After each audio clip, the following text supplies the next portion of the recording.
Cerita pertama gue yang mulai. Oke.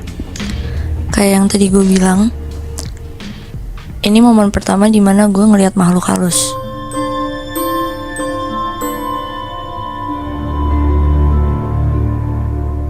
Kalian pasti pernah kan dengar cerita tentang barang-barang mistis atau gak barang-barang keramat gitu. Iya. Nah, biasanya tuh barang-barang mistis atau gak barang-barang keramat tuh gak sembarangan orang yang bisa megang barang tersebut, karena pasti ada larangannya. Dan kalau larangannya itu dilanggar, pasti bakal aja ada kejadian mistis atau gak gaib yang kejadian setelah lu nyentuh barang tersebut. Iya benar sih. Nah, jadi waktu itu pas gue masih SD umur 6 tahun, gue tuh emang keluarga besar tuh selalu ada acara di Bandung, di rumah keluarga nenek buyut gue.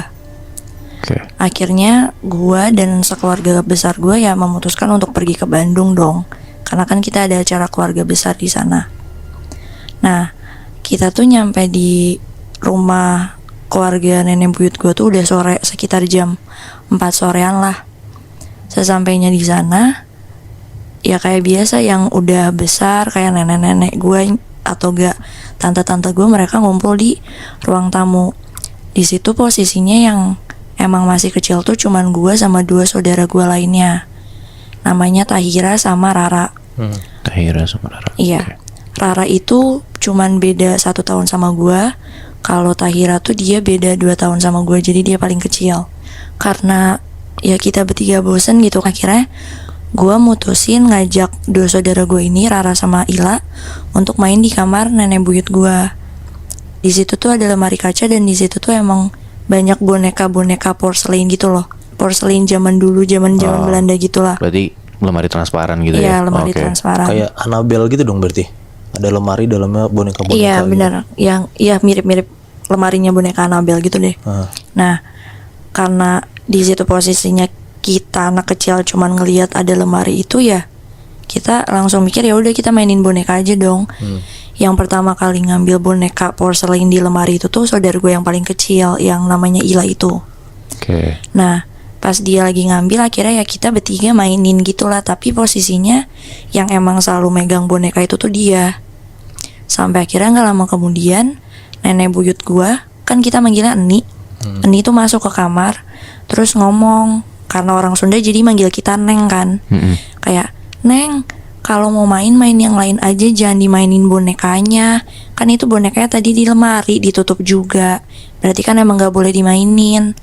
Terus ya karena kita posisinya juga masih anak kecil, jadi kita kayak ya udah ya aja dong. Akhirnya sama nenek buyut gua, bonekanya ditaruh lagi lah di lemari. Akhirnya nenek buyut gua ngomong, udah main yang lain aja, tapi mainnya di ruangan ini aja, jangan kemana-mana biar gak susah dicarinya juga, katanya mah gitu kan. Oke. Terus gak lama kemudian ya nenek buyut gua keluar dari kamar.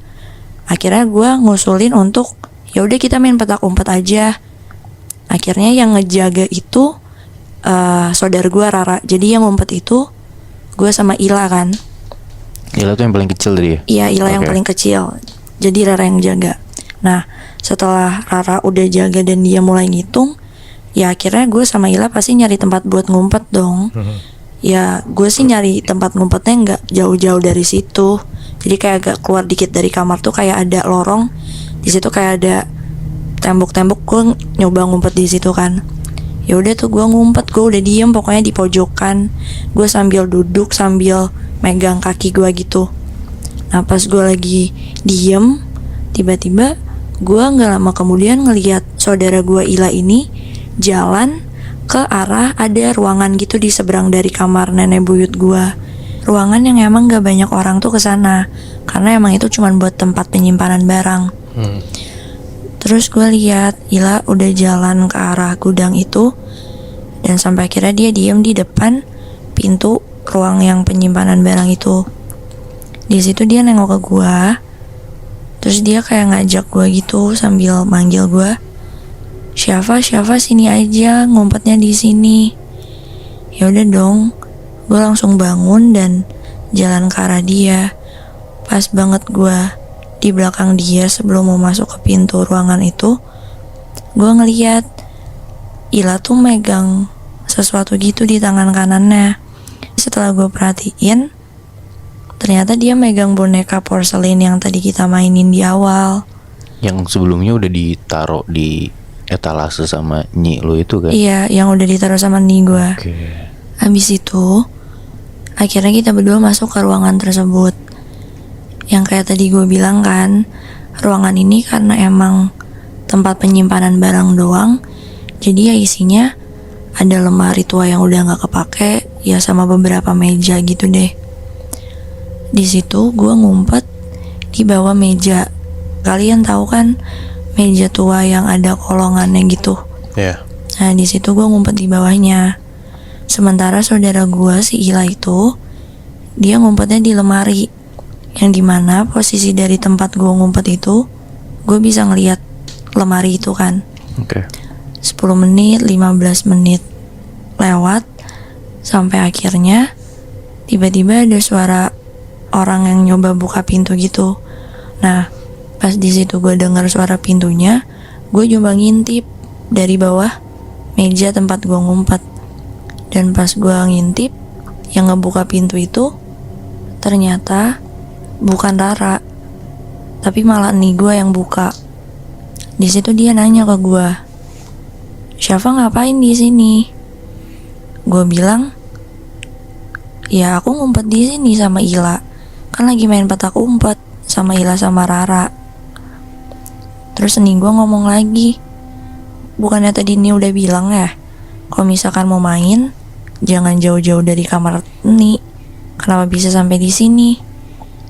Terus gue masih tetap jawab, "Ya Syafa bisa ngumpet ke dalam ruangan ini karena tadi Syafa ngikutin Ila."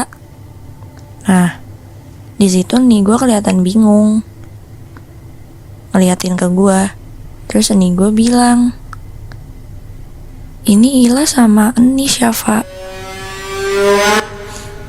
Dan bener aja, gue ngeliat saudara gue Ila itu, dia berdiri di belakang nih gue. Oke.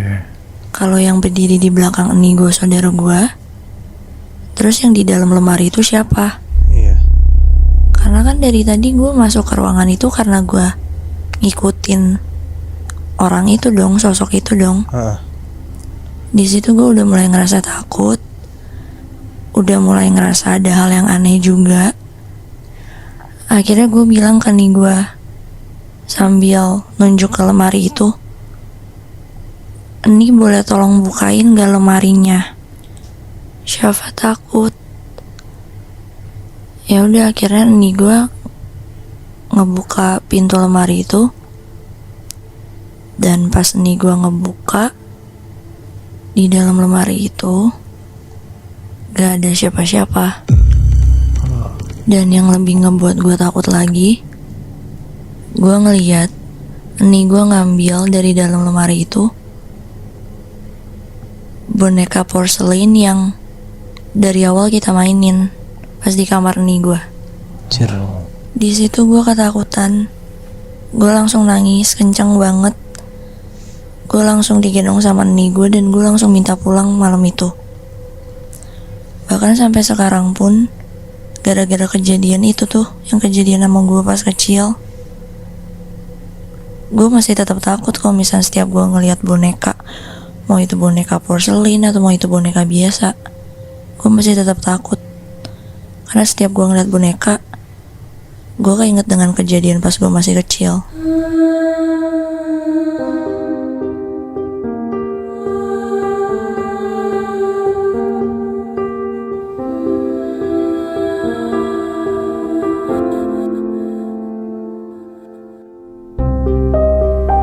Ngomongin soal sosok anak kecil mengingatkan gue sama kejadian pas pertama kali gue kuliah.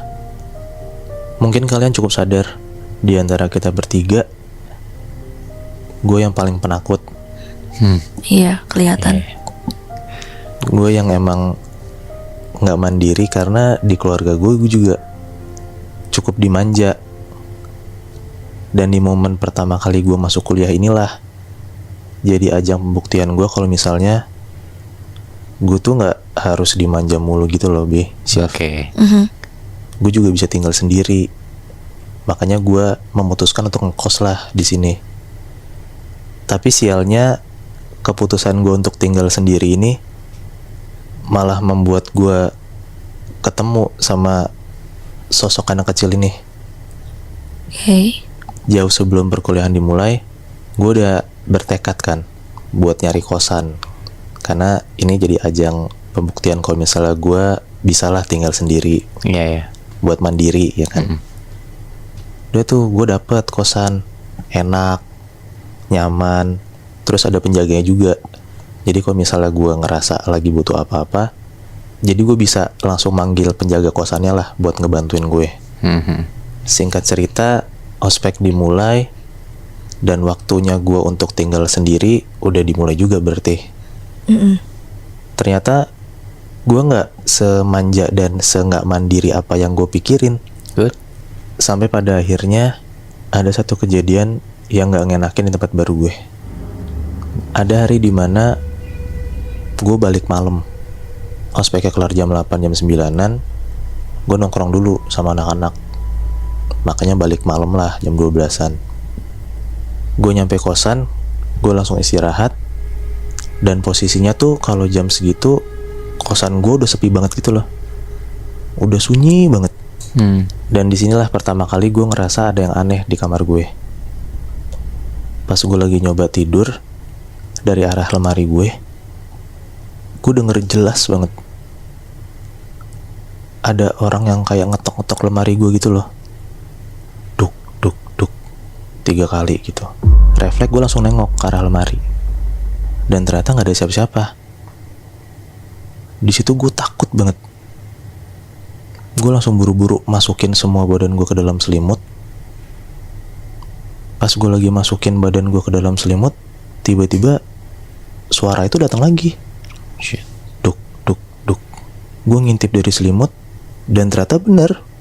Kedua kalinya gue lihat nggak ada orang, dan tandanya suara itu berarti dari dalam lemari dong. Gue ngerasa ada orang dalam lemari gue, dan nggak berhenti di situ. Setiap gue mau merem, suara itu ada lagi. Setiap gue merem, suara itu ada lagi. Duk, duk, duk. Malam itu tuh gue digangguin banget sama suara itu. Dan sampai pada akhirnya gue gak berasa. Semalaman gue gak tidur karena gue ketakutan. Dan ternyata udah sampai jam 7. Alarm gue bunyi, dan gue harus siap-siap ke kampus. Hari itu gue lewatin dengan rasa parno. Gue parno banget hari itu. Setelah perkuliahan selesai aja, gue ngerasa gue gak berani buat pulang ke kosan. Karena gue tahu kalau misalnya gue balik ke kosan, pasti gue akan digangguin lagi sama suara ketok-ketok dari dalam lemari itu loh. Tapi ya Syaf, di satu sisi tuh, ya ini kan pilihan gue untuk ngekos, untuk nunjukin ke orang-orang kalau misalnya tuh gue mandiri. Iya benar. Jadi gue memberanikan diri lah untuk pulang ke kosan malam itu. Gue mencoba untuk tidur lah. Gue lihat jam, ternyata gak berasa udah jam 1.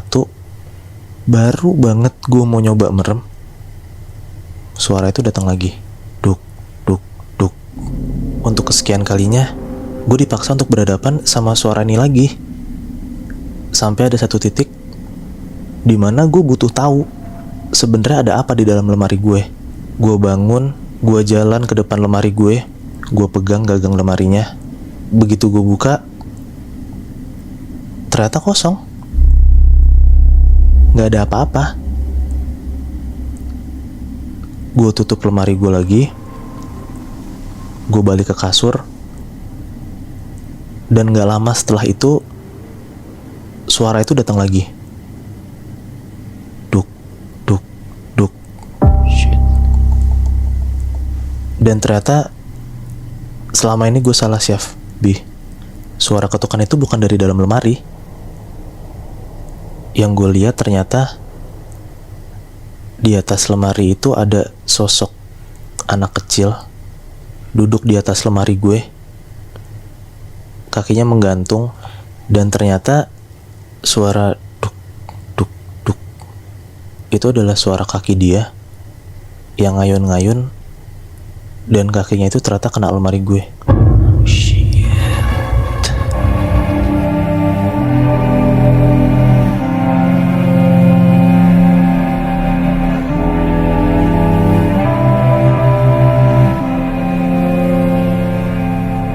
Kalian pernah gak sih? Kalian kenal sama seseorang, kalian tahu sifatnya dia kayak gimana, caranya dia bicara, pokoknya kalian kenal banget deh. Tapi di satu waktu kalian ngeliat dia gak kayak dia yang biasanya. Tapi gimana kalau ternyata perubahan sikap itu ada hubungannya sama hal-hal yang berbau mistis? Cerita ini gue dapet dari temen gue. Jadi tuh ada satu keluarga, bapak, ibu, kakak sama adik. Si kakak dan adik ini bedanya 7 tahun. Kakaknya SMA, adiknya SD. Karena orang tua mereka dua-duanya kerja, kakak sama adik ini sering ngabisin waktu bareng. Karena ya bokap nyokapnya sibuk. Yang nyiapin makan buat adiknya ya kakaknya. Kalau ada apa-apa, adiknya selalu nanya kakaknya, minta bantu kerjain PR. Semuanya harus dibantuin karena si kakak ini menggantikan peran bokap nyokapnya yang kerja. Ya intinya mereka lumayan deket lah. Nah di satu malam, mereka cuma berdua di rumah. Si Ade udah tidur di kamarnya di lantai 2. Lantai 2 tuh cuma ada kamar kakak dan adiknya. Si kakaknya ini setelah ngurusin adiknya seharian, dia tiba-tiba lapar. Akhirnya dia mikir buat bikin mie instan aja. Akhirnya dia turun ke bawah, ke dapur. Dan di lantai bawah tuh ada dapur dan ruangan keluarga lainnya lah. Pas lagi bikin mie instan, dia dengar ada suara pintu kebuka dari atas. Yang mana dia pikir itu adiknya. Dan ternyata setelah dia lihat, itu benar adiknya turun. Sampai di anak tangga terakhir, adiknya ngelihat ke arah kakaknya. Kakaknya nanya dong, "Kenapa, Dek?" Adiknya cuma diem, dan justru dia langsung naik ke atas. Si kakak bingung, ada apa nih sama adik gue? Akhirnya dimatiin kompornya dia langsung naik ke atas. Sampai di depan kamar, dia ngelihat kamar adiknya kebuka sedikit. Untuk mastiin adiknya baik-baik aja, dia ngeliat ke dalam dong. Tapi begitu dia lihat ke dalam, ternyata adiknya udah tidur. Tapi ya udah, karena nggak mau ganggu adiknya, akhirnya dia tutup pintunya lagi. Dia mau turun ke bawah. Tapi baru beberapa langkah dia mau turun ke bawah, dia dengar suara dari dalam kamar adiknya. "Kak, kakak." Di situ kakaknya bingung. Akhirnya dia buka lagi pintu kamar adiknya, dia lihat ke dalam. Tiba-tiba dari yang tadinya dilihat adiknya tidur, di sini adiknya udah bangun. Adiknya duduk mematung di atas kasur. Dia nanya sama adiknya, "Kenapa, Dek?" Adiknya jawab, "Kak, tolong adek, Kak." Kakaknya makin bingung di situ. Akhirnya dari yang dia dari depan pintu, dia masuk ke dalam. Dia hidupin lampu di samping tempat tidur adiknya. Ketika lampu udah nyala, dia ngeliat adiknya tuh mukanya pucat, matanya kosong. Dan pas dia pegang adiknya, tangannya tuh dingin. Dia ngerasa kayak ini gak kayak adiknya yang biasanya, karena ya adiknya gak kayak gitu. Dan adiknya tuh kalau ada apa-apa pasti ngomong ke kakaknya, gak yang diem-diem aja kayak gini. Si kakaknya ini coba buat ngeliatin mata adiknya, dan dia bilang ke adiknya, "Dek, lihat kakak." "Adik kenapa?" Di situ akhirnya dia ngomong. Dia bilang ke kakaknya, "Kak, ada hantu di bawah kasur adek, Kak." Di situ kakaknya mulai panik. Lu bayangin aja Muy, Syaf, ada hantu di bawah kasur lo. Iya. Dia tarik nafas. Akhirnya dia lihat ke bawah kasur. Dia masukin palanya ke bawah kolong kasur. Dan lu tahu apa yang dia lihat di bawah kasur? Apa? Dia ngelihat ada anak kecil ketakutan, gemeteran. Dan ternyata anak kecil itu adiknya. Adiknya, Bi? Adiknya persis kayak anak kecil yang ada di atas kasur tadi. Terus anak kecil yang di bawah kasur tadi bilang, "Kak, tolong kak, tolongin adek. Di atas kasur ada hantu." Di situ kakaknya bingung. Ya mana yang harus dipercaya? Ya mana yang adiknya beneran? Tapi di tengah kepanikannya dia, anak kecil yang di bawah kasur selalu minta tolong. "Kak, tolong kak, adek takut." Dia tarik nafas. Akhirnya dia beraniin diri buat ngeliat ke atas. Dan ternyata anak kecil yang tadi di atas kasur udah gak ada. Di situ dia tahu akhirnya adiknya yang beneran itu yang di bawah kasur. Akhirnya dia langsung tarik adiknya yang di bawah kasur. Dia bawa keluar. Mereka lari masuk ke dalam kamar si kakak. Dan sejak kejadian itu, kamar si adik gak pernah ditempatin lagi. Anjir. Gue gak kebayang sih, Bi. Kalau misalnya gue ada di posisi itu, gue jadi kakaknya, gue kayak gak akan berani deh nyelamatin adik gue. Karena coba lu bayangin, depan muka lu men, ada sosok adik lo lainnya, dan ternyata itu setan gitu loh. Ya gue ngerti sih, itu emang nyeremin banget. Tapi mungkin takut itu wajar, gak berani itu manusiawi. Tapi kita butuh tahu, ada waktu-waktu dimana kita harus maksain diri kita buat berani sama hal apapun, bahkan sama hal-hal mistis sekalipun.